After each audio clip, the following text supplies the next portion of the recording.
자, 이번엔 미국 증시 핫한 이슈들 그리고 핫한 종목들 체크해보는 굿모닝 라이브 시간입니다. 도움말씀의 하나증권의 이성원 PB와 함께합니다. 안녕하십니까? 네, 안녕하세요. 오시는 길 괜찮으셨을까요? 눈이 좀 내렸던데. 네, 눈이 많이 내렸더라고요. 네, 추웠습니다. 맞습니다. 시청자분들께서도 아침 출근길에 눈길 꼭 조심하시길 바라고요. 자, 지난주 미국 증시 결국 약보합권에서 거래를 마쳤습니다. 기업들의 실적도 좀 나왔었고 마이크론처럼 급등한 기업도 있는가 하면은 트럼프 대통령의 발언이 좀 주목을 받았던 것 같은데 네. 한 줄 평부터 먼저 남겨주실까요? 네, 어쨌든 이제 반도체가 시장을 이끌긴 했으나 이제 트럼프발 정책 불확실성 때문에 아무래도 한 주간 이제 약세를 보였던 하루였다고 말씀드릴 수 있을 것 같습니다. 네, 트럼프 대통령의 발언은 이번 주에도 또 예정돼 있죠. 다보스 포럼에서 어떤 발언을 남길지 지켜보는 게 좋을 듯하고요. 자, 굿모닝 라이브 이슈픽 바로 확인해 보도록 할게요. 오늘 올라온 세 가지 토픽입니다. 마이크론 내부자 매수가 지금 화제가 되고 있다라고 하고요. 연준 의장 후보가 급변하고 있고 여기에 또 중소형주 랠리도 지켜보는 게 좋을 듯합니다. 자, 고공행진 마이크론 정말 대단하죠. 네. 주가 레벨만 놓고 보면 여기서 더 오를 수 있나라는 생각이 들 때마다 계속 오르는 것 같아요. 근데 여기에 또 굉장히 큰 호재까지 또 나왔다라고 네. 하는데 PB님은 어떻게 보셨을까요? 네, 사실 결국에는 전 TSMC 회장이 마크로가 이제 이틀 동안 780만 달러치 주식을 매수를 한 건데요. 네. 이제 내부자 거래가 있는다고 해서 무조건 주가가 오르는 것은 그건 아니지만 예. 네, 그럼에도 불구하고 호재는 맞다라고 평가를 하고 있고 실제로 이 마크로 이사가 단가가 약 337달러입니다. 굉장히 높은 단가를 가지고 있는 건데 이 마크로 이사가 이제 반도체 업계를 30년 정도 있었고요. 그리고 이제 전 TSMC 회장이고 이제 반도체 업계에서는 굉장히 알아주는 분인데 이분이 갑자기 포모가 왔다고 이제 주식을 매수할 리는 없을 것 같고 그렇죠. 네, 아무래도 이제 메모리 업체가 이제 굉장히 좋은 흐름을 가지고 있고 앞으로도 더 가지 않을까라는 생각 때문에 매수를 한 것 같은데 결국에는 이 마크로 이사가 주식 매수를 하면서 우리가 이제 메모리 업체가 많이 올랐다 이야기는 하지만 조금 더 움직이지 않을까라고 보고 있고 실제로 그 JP모건에서 26년 이제 반도체 전망 자료를 보면 네. AI 추론 확산이 만드는 최장 그리고 최강의 이제 글로벌 업사이클이라고 평가를 했거든요. 예. 굉장히 긍정적으로 평가하고 있네요. 네, 맞습니다. 결국에는 이제 그 메모리 업체들은 이제 매출이 먼저 나오고 주가가 후행한다라고 해서 이런 사이클에서는 보면은 결국에 이제 매출이 잡히기 시작했고 주가는 아직 조금 더 오를 수 있는 룸이 있다라고 보고 있습니다. 월가에서 목표가는 좀 어떻게 바라보고 있죠? 예를 네. 들어서 방금 얘기해 주신 TSMC 전 회장 같은 경우에는 이제 한 337달러 정도에서 이제 이 주식을 산 건데 더 오를 만한 여지가 남아 있는 걸까요? 네, 아무래도 이 내부자 거래 이슈가 나오고 나서 저희가 알고 있는 이 바크레이즈에서는 275달러에서 450달러까지 올렸고요. 예, 상당하네요. 또 웰스파고에서도 450달러를 제시를 하기도 했습니다. 네. 이뿐만 아니라 이제 가장 높은 목표 주가를 낸 곳은 500달러인데요. 예. 네, 굉장히 이제 높은 목표 주가를 가지고 있는데 지금 많이 올랐지만 앞으로도 조금 더 움직일 수 있는지는 한번 지켜봐야 할 것 같습니다. 네. 자, 이번 주에는 또 인텔의 실적도 예정돼 있죠. 반도체 기업들의 투자 심리에는 어떻게 작용할지 지켜보는 게 좋을 듯하고요. 자, 그리고 햇빛이 지고 워시가 급부상한다. 그냥 속담도 아니고 월가에서 이런 얘기들이 많이 나오고 있다라고 해요. 네. 결국 트럼프 대통령의 발언이 중요한 것 같은데 차기 연준 의장도 좀 새로운 국면에 맞게 될까요? 네. 아무래도 이제 트럼프가 이제 금요일에 갑자기 케빈 하셋이 일 너무 잘해서 국가경제위원회에서 못 보내겠다라고 이야기를 하면서 이제 폴리마켓에서도 케빈 하셋이 17%로 이제 내려갔고 케빈 어시가 이제 60% 가까이 올랐는데요. 네. 결국에 이제 시장은 그동안 이제 왕 비둘기였던 케빈 하셋이 의장이 된다라고 하면 아무래도 이제 금리를 좀 더 팍팍 내려주지 않을까라는 기대감이 있었는데 워시가 떠오르면서 이제 금리가 이제 예상보다 빨리 내리지 않을 수도 있다라는 소식 때문에 금리도 상승하는 흐름을 보여주었습니다. 그래서 우리가 이제 케빈 허시라는 이 인물에 대해서 조금 더 살펴보자고 하면 이미 어떤 분인가요? 네, 케빈 허시가 이제 1970년생으로 원래는 모건 스탠리에서 M&A 부서에 있었던 분입니다. 네. 그렇기 때문에 월가의 생리를 굉장히 잘 아는 분이고요. 또 이제 최연소로 이제 연준 이사로도 활동을 했었고 2008년에 실제로 리먼 위기 사태를 이제 예언을 했던 인물이기도 합니다. 예. 결국에는 이제 그 이후로는 케빈 허쉬가 이제 2011년까지는 연준 이사로 활동을 하다가 나와서는 지금 쿠팡, 우리가 알고 있는 이 쿠팡 이사로도 있고요. 또 이 드러켄 밀러라고 굉장히 유명한 투자자의 이 패밀리 오피스의 자문도 하고 있는 상황입니다. 그런데 이제 결국에 중요한 건 이 케빈 허쉬가 오게 되면 금리가 생각보다 빨리 내리지 않을 수 있다라는 걱정 아니겠습니까? 케빈 햇싯에 비해서는 이제 좀 더 속도가 늦어질 거라는 얘기들이 많더라고요. 네, 맞습니다. 근데 사실 케빈 허쉬가 이전에 연준 이사로 활동할 때는 그때는 매파적인 성향이 네. 있었는데 지금은 이제 최근에는 금리 인하해야 된다라는 내용을 이제 또 나오기도 했어요. 근데 이 케빈 허쉬가 될 가능성이 굉장히 높은 이유 중에 하나가 네. 결국에는 이제 월가 출신이기도 하고요.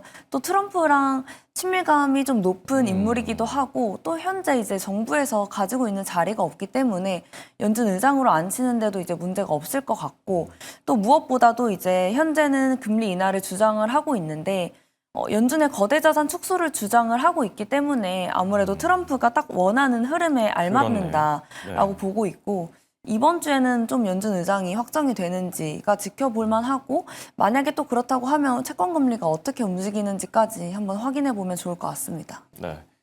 여기 또 주말 사이에 좀 핫했던 이슈가 있었죠.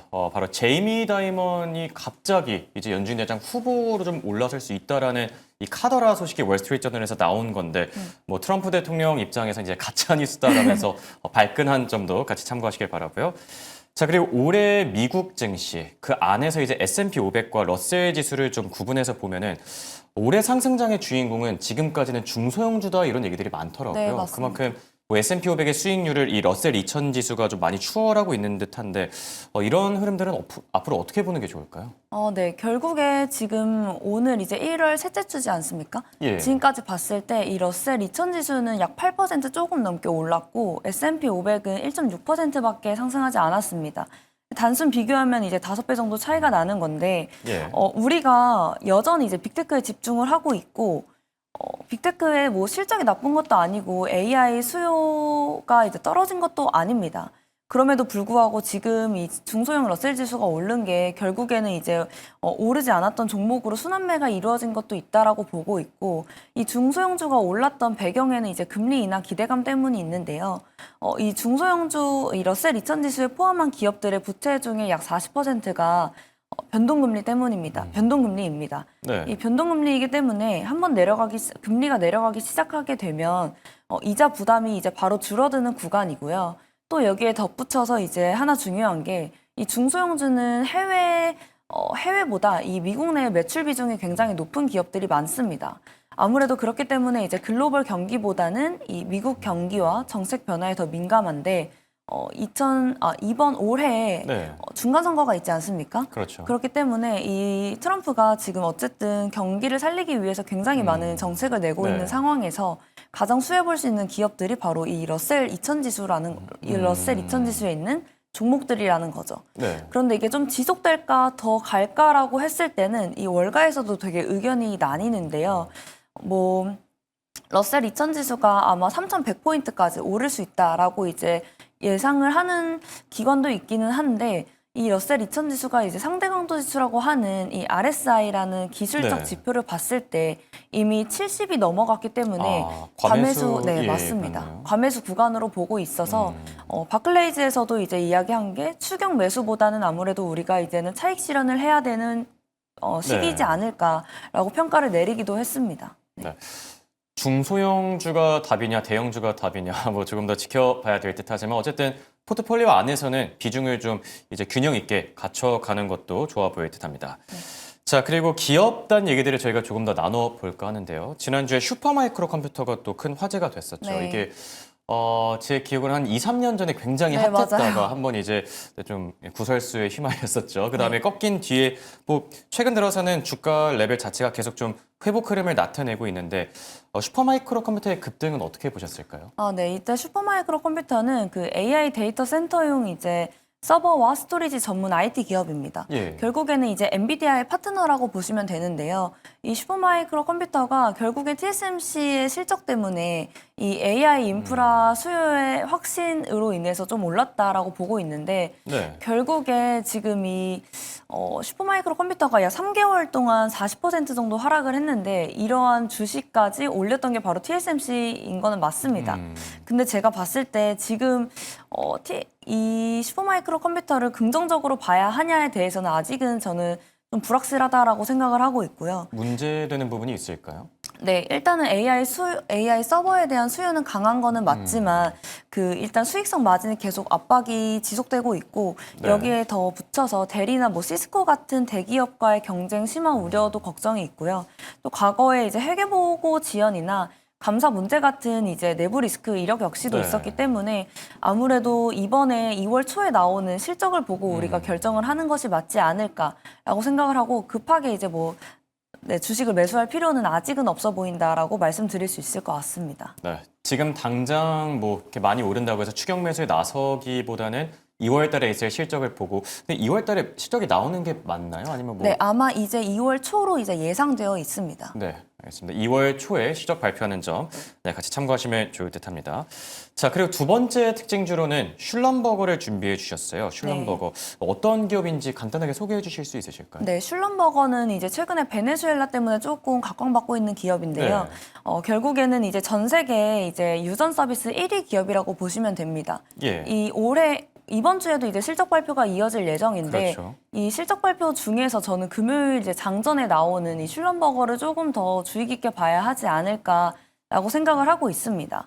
이 최근에 베네수엘라 이슈로 이제 주목을 받았는데 이 베네수엘라가 결국에는 세계 최대 원유를 가지고 있는 거는 맞지만 시설이 낡아서 이제 기름을 못 뽑고 있는 상황인데요. 이거를 이제 도와줄 회사가 바로 슐럼버거라고 생각을 해주시면 되고 지금 당장 풀리진 않겠지만 이 베네수엘라 제재가 풀리게 되면 가장 먼저 달려가서 이제 시설을 고쳐주고 돈을 벌 수 있는 기업이 슐럼버거다라고 보시면 될 것 같습니다. 이제 금요일에 실적 발표가 예상되어 있는데 이 실적 발표에서 당장 이제 이게 베네수엘라에서 얼마나 돈을 벌었다라고 우리가 숫자로 확인할 수 있는 국면은 아니지만 결국에는 이제 컨퍼런스 콜이나 이런 CEO 멘트에서 이 베네수엘라 제재 완화에 대비해서 장비 투입을 준비하고 있다라는 식이든지 아니면은 남미 쪽 수주 문의가 이제 최근에 많이 늘었다라는 식으로 이야기만 나와도 조금 더 주가 흐름이 뚜렷해질 수 있기 때문에 우리가 이제 이번 주에 봐야 할 실적 발표 종목 중에서 저는 슐럼버거가 좀 중요할 것 같습니다. 네. 이번 주에 실적을 발표할 인텔과 넷플릭스뿐만 아니라 조용한 강자 슐럼버거까지 잘 챙겨보시길 바랍니다. 지금까지 도움 말씀의 하나증권의 이성원 PB와 함께했습니다. 대단히 고맙습니다.